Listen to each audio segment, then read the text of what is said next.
M'dzina la Atate ndi la Mwana ndi la Mzimu Woyera. Amen.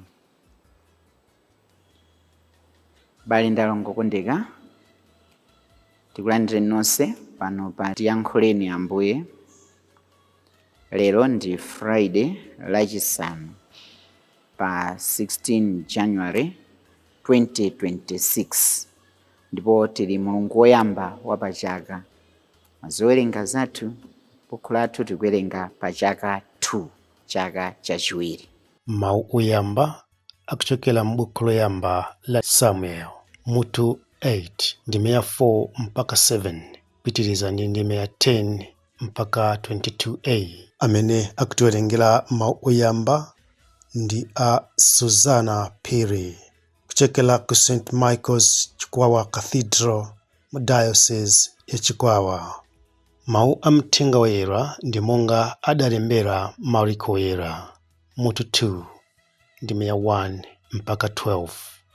Amene akutiwerengera mawu a mthenga woyera komanso kutigawira mawu ndi Reverend Father Francis Lekaleka kuchokera ku Our Lady of Africa Maula Cathedral mu Archdiocese ya Lilongwe. Mawu oyamba. Mawu a buku loyamba la Samuel. Pa masiku amenewo akuluakulu onse a Israeli adasonkhana nadza kwa Samueli ku Rama. Adamuwuza kuti, taonani inu tsopano mwakhwima, ndipo ana anu sali ndi khalidwe wonga lanu. Tsono mutipatse mfumu kuti izitilamulira monga mmene akuchitira mitundu ina ya anthu. Mawu amenewo akuti mutipatse mfumu yoti izitilamulira sanamukondweretse Samueli. N'chifukwa chake Samueli adapemphera kwa chauta. Apo chauta adamuyankha kuti, umvere zonse zimene anthu akuwuza. Sakukana iwe koma ine. Sakufuna kuti ndikhale mfumu yawo. Choncho Samueli adawuza anthu amene ankafuna mfumu aja mawu a chauta adati, izi ndizo zimene mfumu yanuyo izidzakuchitani. Idzakulandani ana anu aamuna kuti akhale ankhondo, ena pa magaleta awo ankhondo, ena pa akavalo ake, ndipo ena othamanga patsogolo pa magaleta awo. Ena azawayika kuti akhale olamulira nkhondo 1,000 kapena 50. Ndipo ena azidzalima kumunda kwake ndi kumakakolola zolima zake, kusula zida za nkhondo ndiponso zipangizo za magaleta ankhondo. Izidzatenga ana anu akazi kuti azidzayenga mafuta onunkhira ndi kumaphika chakudya ndi kumapanga buledi. Idzakulandani minda yanu yabwino kwambiri, minda yanu ya mphetsa ndi ya olivi, kuzanso minda yanu ya zipatso, ndi kuyipasa nduna zake. Idzalanda gawo la 10 la tirigu wanu ndi la mphesa zanu, nidzapatsa kwa akapitawo ake ndi nduna zake. Idzakulandani antchito anu aamuna ndi adzakazi anu. Idzakulandaninso ng'ombe zanu zonenepa ndi abulu anu, ndi kumadzazigwiritsa ntchito zake. Idzalanda chigawo cha 10 cha nkhosa zanu, ndipo inuyo mudzakhala akapolo ake. Nthawi imeneyo idzafika, mudzalira komvetsa chisoni chifukwa cha mfumu imeneyi mudzasankhira dayo. Koma chauta sadzakuyankhani. Koma anthuwo adakana kumvera mawu a Samueli adati, ayi, ife tikufuna mfumu yoti izitilamulira.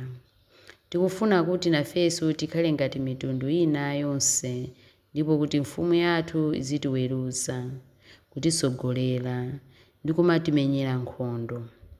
Samueli atamva mawu a anthuwo, adakakambirana ndi chauta mawu onsewo. Tsono chauta adamuwuza Samueli kuti, uwamvere azimene akunenazo, ndipo uwapase mfumu. Mawu a Ambuye. Tithokoze Mulungu. Ambuye akhale nanu. Mawu a mthenga woyera monga adalembera Mariko. Ulemu kwa inu Ambuye. Patapita masiku pang'ono, Yesu adabwereranso ku Kapenawo. Anthu nkumva kuti ali ku nyumba kwawo. Anthu ochuluka adasonkhana m'nyumbamo, kotero kuti munalibenso malo ngakhale pa khomo pomwe. Iye ankawalalikira mawu a Mulungu. Anthu ena anayi adanyamula munthu wa ziwalo zakufa kubwera naye kwa Yesu, koma sadathe kufika naye pafupi ndi Yesuyo chifukwa cha kuchuluka kwa anthu. Choncho adakwera pa denga nangosasula dengalo kuyang'anana ndi pamene Yesu analili, nkutsitsira pa chibowopo machira amene adanyamulira munthu uja. Poona chikhulupiriro chawocho, Yesu adawuza munthu wa ziwalo zakufayo kuti, mwana wanga, machimo ako akhululukidwa. Koma pamenepo panalinso aphunzitsi ena amalamulo a Mose. Iwo adayamba kudzifunsa mu mtima mwawo kuti, kodi iyeyu angalankhule bwanji motere? Sikunyoza Mulungu kumeneku? Ndani angakhululukire machimo? Si Mulungu yekha kodi? Koma Yesu adadziwa kuti akuganiza zimenezi mu mtima mwawo. Motero adawafunsa kuti, bwanji mukuganiza zimenezi mu mtima mwanu? Chapafupi koposa nchiti, kumuwuza wa ziwalo zakufayo kuti machimo ako akhululukidwa, kapena kunena kuti dzuka, nyamula machira ako, yamba kuyenda? Koma kuti mudziwe kuti Mwana wa Munthu ali nazo mphamvu pansi pano zokhululukira machimo, onani. Pamenepo adawuza wofa ziwalo uja kuti, iwe dzuka, tenga machira ako uzipita kumudzi. Munthu uja adadzukadi natenga machira ake aja nkutuluka, onse aja akuona. Anthu onse aja adazizwa kwambiri, nayamba kutamanda Mulungu nkumanena kuti, zoterezi ife sitinazione n'kale lonse. Mthenga wa Ambuye. Ulemu kwa inu Ambuye Yesu Khristu. Anthu onse aja adazizwa kwambiri, nayamba kutamanda Mulungu nkumanena kuti, zoterezi ife sitinazione n'kale lonse. Anthu onse aja zikuchitika patachitika chani? Zikunenedwa patachitika chani? Zikunenedwa patachitika nkhani yodabwitsa yoti anthu angapo, anthu ena akuti anayi, amene amafunitsitsa kuti munthu wina amene anali wopuwala, woti sankatha kudziyendera yekha, amangokhazi kugona pa machira, ankafunitsitsa kuti munthu amene alandire machiritso, abwererenso akhale nafe limodzi mu gulu lathu. So adachita chani? Mnyumba imene Ambuye Yesu analili, akuti panali chinamtindi, sanakathanso ngakhale kulowera pa khomo kuti akafikepo, nanji akunyamula munthu wina. So ndi nyumba zawo zanzathu mamangidwe awo anthawi zimenezo amangoyikayika dzimitengo kumatamata duthi pamwamba paja ngati padenga, ife timayika malata. Koma ngati malata awo tikhozonera ngati masiku ano kukhwathula malata amene ajawo, kapena timayika maudzu, kuchotsa maudzu amene aja, kukasula denga lija nkulowetsamo, kumutsitsiramo zawo atamanga zingwe. Ambuye Yesu nkuona, anthu akutsitsa munthu pano. Panali effort tu pamenepo, panali ntchito yayikulu, you can imagine. Komanso ndiye kuti muone ngakhale mwini nyumbayo adadaba mwina kuti what is happening? Nyumba yanga yukasulidwa chonchi. Koma these people did not count the cost. They valued the life of this one. Abale yanga, lero ndikuganiza kuti tione communal dimension ya moyo wathu wa uzimu.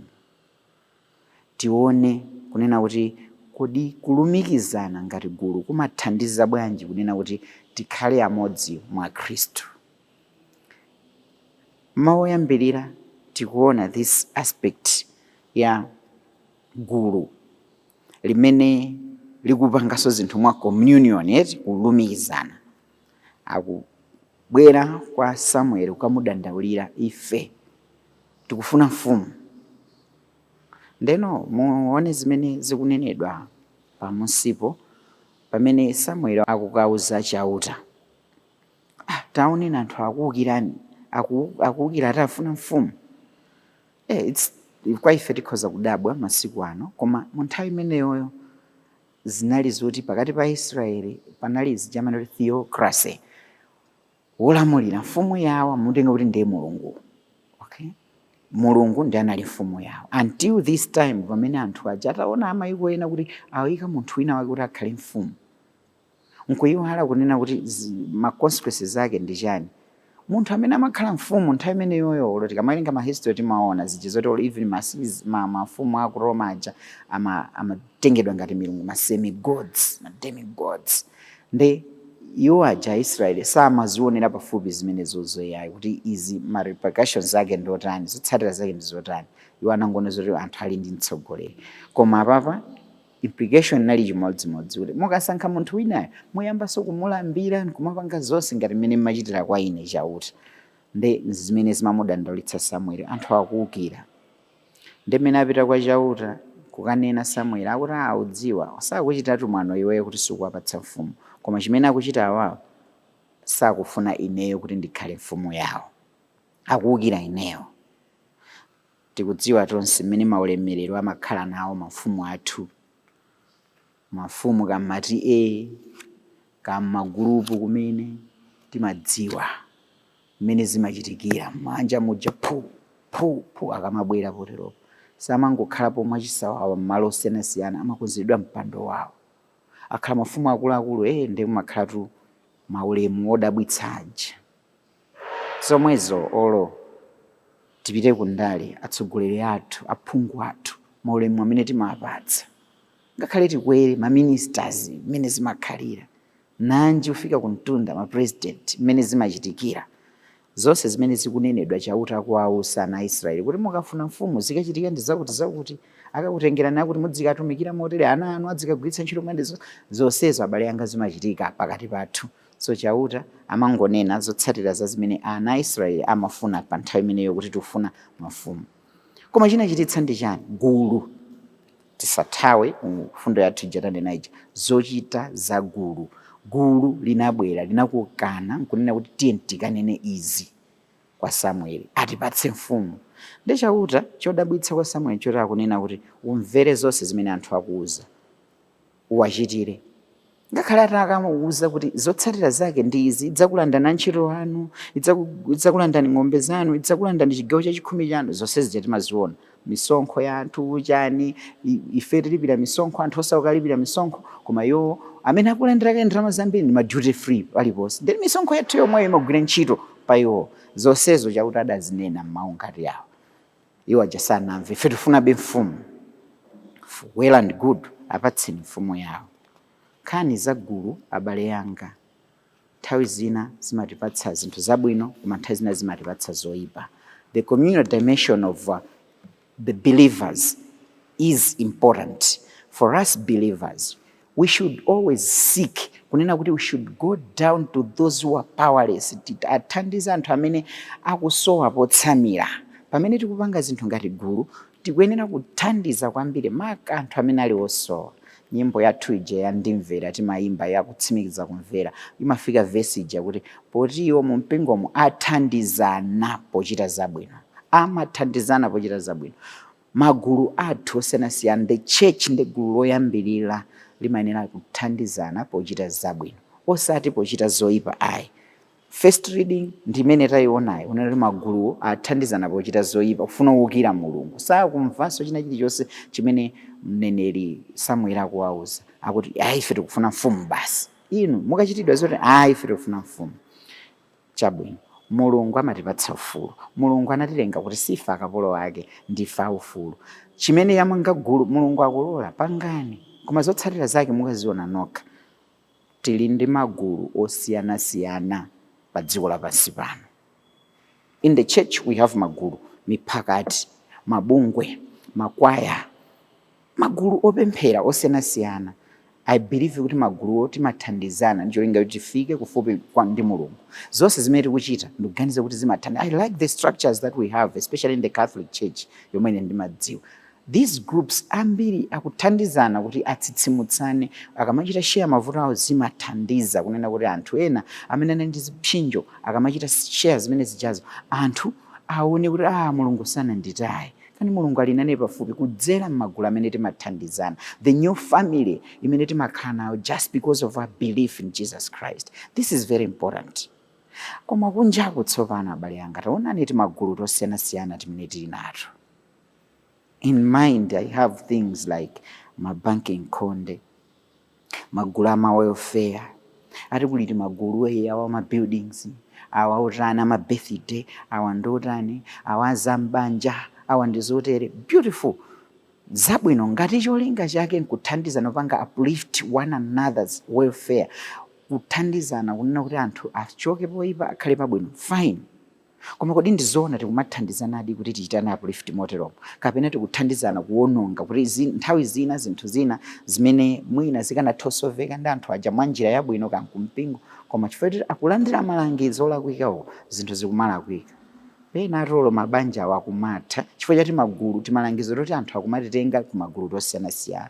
Even these maforum amene tili nawo kama social media kodi ndiwothandiza kupanga na uplift kuti anthu apeze bwino kapena tikuthandiza kuti tiononge communion imene ili pa society.